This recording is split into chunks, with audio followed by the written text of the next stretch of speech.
I sat in the parking lot of McDonald's, feeding French fries to my talking crow. We were in the back of Detective Winter's car. He was having a large coffee that cost only $1. He had told me he liked it better than Starbucks, as he took it black. Sergeant Ventura was a good cop. Detective Winters was talking about the policeman that had gotten killed at the crime scene. Did he have family? I asked. He was divorced. Detective Winters sounded like he could cry for the dead man. We were his family. I ate my cheeseburger in silence. Corey hopped onto the fries and scattered them onto the floor. He looked up at me without an apology for his behavior before he went to go eat some of them. We were taken to a hotel where we became roommates with Detective Winters. The maid knocked on the door as I was taking off my boots. He answered it with a cigarette hanging out of his mouth that he had lit with hotel matches. "What is it?" he asked her. I listened, genuinely curious. "No animals." She pushed past him slightly and spotted Corey. Presumably, she would go get the hotel manager. "It's okay. He is with me. I am a detective. I am solving murders," he told her and showed her his badge with a well-rehearsed gesture. She gave him a very admonishing look and left without saying more. I wondered if our sleep would be interrupted. I was very tired and went right to bed. In the morning, the same maid was back, prompting me to wonder if she had worked all night. She glared at us as we left, and she went in to clean. Detective Winters took me to the station and made me sit around with him all day while he did paperwork. He had interviews with people, and more paperwork. His job suddenly seemed very boring to me. I already longed to go outside and discover the world out there. I was his hostage because he knew I knew that I was his suspect in a murder. "I want you investigating this. Looks like it might be the hitchhiker killer.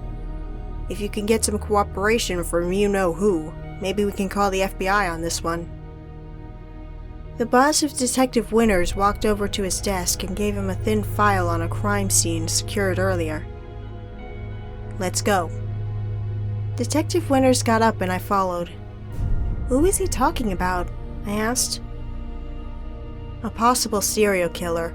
I know a guy who knows a lot more than he is telling us. First, we need to go see the crime scene. Forensics is already there, so you will have to wait outside."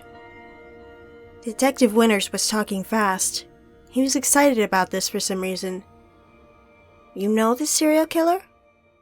"Yes. If it is the same one, then we've had several killings already. I will need to go see our friend. Then we call the FBI," Detective Winters explained. "Is that how it's done?" I asked. "It is how we are going to do this. You wouldn't understand." He started his car and we left. "You like it when people say you wouldn't understand to you?" I asked after a while. "Not really. Sorry. I just don't like feeling like I am explaining myself to someone." Detective Winters gave me some kind of crude apology for the way he had spoken to me. "Well, I don't really like listening to you anyway," I offered. After that, we just drove in silence. After we arrived at the crime scene, Corey went to the floor of the back seat to feed on the drying fries left there. Detective Winters asked someone he was passing for their cigarette, took it, and smoked it as he walked away. We were left there alone in his car. I was tempted to just get out and walk away. I felt that it would be dishonorable. Therefore, I stayed, out of a sense that I was doing the right thing. What a mess. Detective Winters came back after a while. He fished a half-smoked butt out of his ashtray and lit it with his car's lighter. Then he rolled down the window to exhale smoke as we drove away. We arrived at a small trailer where a column of smoke arose from out back. Detective Winters said, "Come with me." The man was just throwing the last papers and files out of an empty banker's box and tossed it aside where several others sat empty. Daniel Barrow. Detective Winters spoke so he would turn around. The man gestured at the destructive act he had committed and shrugged and smiled. "What can I say?" Daniel Barrow asked. "I don't work for you. I am a private eye. You know, an investigator for hire. I could arrest you for destruction of evidence," Detective Winters told the private eye. "Then do so. I am merely destroying my own pictures and notes. Personal property," Daniel insisted. Then we left him there, smoke trailing away with bits of white ash in his hair. What a dick. Detective Winters used a bad pun. I chuckled and replied, "He seemed crazy." Something dawned, and Detective Winters held his hand up at me for a second while he thought. Then he lowered it and brightly added, "Delfriar Asylum," Detective Winters decided. "Where crazy people are?" I tried to follow his jump to a conclusion. I had no idea what he was talking about. "Where Dr. Evans was killed. That is how I met our friend for the first time. He was caught snooping around that crime scene too," Detective Winters recalled. I said nothing as we drove to Delfriar and gained access to the ancient and fearsome-looking seaside castle. It was still medieval compared to other mental hospitals. I'd only seen it in pictures, but now the place creeped me out. "What are we doing here?" I asked. "If Dr. Evans was killed by the same person Daniel Barrow would have told you about, then you already know who it is." "You are right." He stared up at the terrifying structure. "Jessie Darling. She was a patient here. We have a copy of her file. You are right. There is something more I wanted to see again." "I'd rather wait here," I told him. He nodded and left us in the parking lot. When he came back, he looked disappointed. We drove back to the hotel in silence. The next day, he met with the FBI and told them what he knew about a serial killer named Jessie Darling. Then he found me and told me.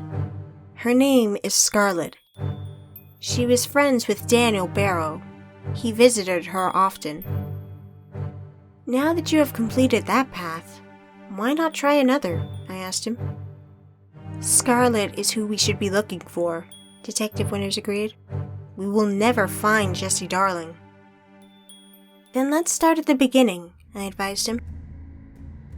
And so, we drove back to the crime scene we were at before. His decision was to drive along the highway from there, heading away from Delfriar. Detective Winters said, "I think she has killed 6 men, and she tried to kill Daniel Barrow. He survived." As it grew dark, a light rain began to fall. The sound of the windshield wipers kept going. My hand began to ache. Up ahead stood someone in a red hoodie, hitchhiking with her left thumb. We pulled over. "Must go now," Corey called. "Sounds anxious," Detective Winters noted. "He's saying we must leave," I translated. "He gets jittery." "He got a name?" "Corey." I took my crow to my lap and gently held him while the back passenger door opened. I looked over at the dark shape in the red hoodie. Lightning flashed behind her before she got in to sit with me in the back. I could feel the damp, cold air coming off of her hoodie as she seated herself. She was young, although her face was kind of mean-looking. As she spoke, she gestured with her left hand, her right never appearing. She said, "I was walking and this rain started. I just need a lift into town." And she tried a fake little laugh and smile. "We can give you a lift," Detective Winters offered. We started back onto the highway, and she reached up with her left hand and got her seatbelt on. "The hand is silver, and it can cut like a knife. Maker of dead men, from living ones. She actually likes doing it. You could learn from her," Corey told me about our guest. "Your bird talks," she smiled. The smile looked real, but still predatory. "If you call that talking," Detective Winters chuckled with a masculine disregard. I don't know, I stammered. I was frozen in fear. This was surely our hook-hand hitchhiker.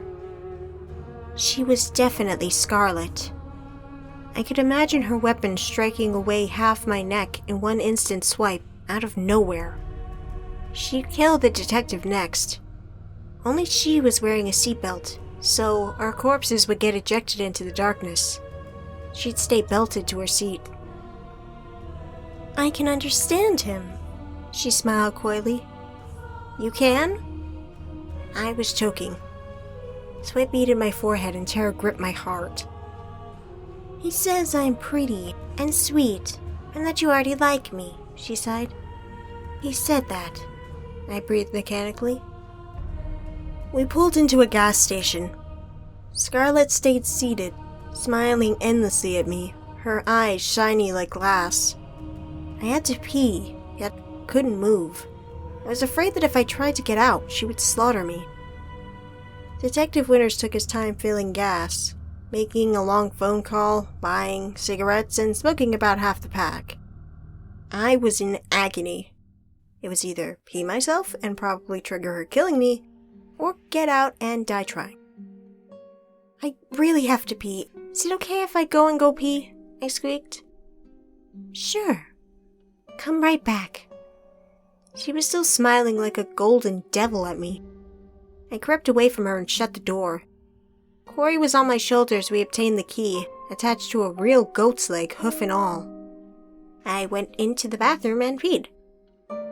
As we came out with the goat leg in hand, zipping up with the other, the parking lot lit up. Police cars swarmed from all around, surrounding Detective Winters' car. I watched while armored SWAT had to drag Scarlet from the vehicle. Scarlet managed to slash them anyway, drawing blood from 3 of them. Her hidden prosthetic arm was indeed like a sharp pair of hooks. She whipped out a knife and got one of them in the groin. Blood spurted from his wound, and he staggered and fell over. Finally, they had her restrained and arrested. I went into the gas station to return the goat leg's bathroom key. Detective Winters came into the gas station behind me and selected a lighter to buy. It was with a bunch of lighters with tattoo art on them. His had a little Red Riding Hood, looking scared and standing in front of a wolf's eyes. You're still alive, he told me, and flicked his lighter's flame in front of me before he went back out to the car. Death will always happen, Corey agreed with him. I just sighed and tossed the goat's leg onto the counter.